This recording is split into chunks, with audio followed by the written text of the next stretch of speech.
नमस्कार. आज आपण दुसऱ्या श्लोकाचा अर्थ जाणून घेणार आहोत. श्लोक दुसरा.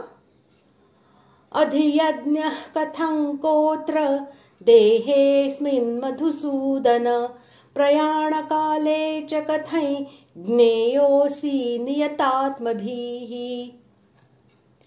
श्लोकाचा अर्थ. हे मधुसूदना, येथे अधियज्ञ कोण आहे आणि तो या शरीरात कसा आहे? तसेच अंतकाळी युक्त चित्ताचे पुरुष तुम्हाला कसे जाणतात? अधियज्ञ हा शब्द यज्ञातील एखाद्या विशिष्ट अधिष्ठात्री देवतेचा वाचक आहे की अंतर्यामी परमेश्वराचा अथवा अन्य कुणाचा.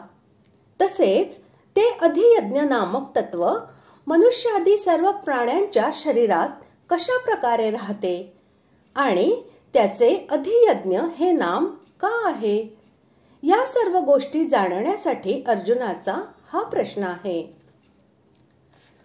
भगवंतांनी 7व्या अध्यायाच्या 30व्या श्लोकात युक्तचेतसः या पदाचा प्रयोग करून ज्या पुरुषांचे द्योतन केले आहे त्यांच्यासाठीच अर्जुन येथे नियतात्मभी या पदाचा प्रयोग करून विचारित आहे की युक्तचेतसः या पदाने ज्या पुरुषांबद्दल तुम्ही सांगत आहात ते पुरुष मृत्यूसमयी आपले चित्त कशा प्रकारे तुमच्या मध्ये लावून तुम्हाला जाणतात.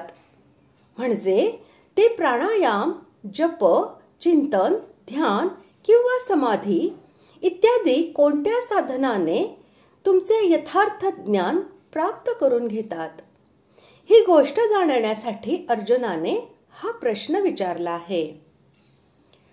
अशा प्रकारे आज आपण दुसऱ्या श्लोकाचा अर्थ जाणून घेतला. पुढील भागात आपण तिसऱ्या श्लोकाचा अर्थ जाणून घेऊया. धन्यवाद.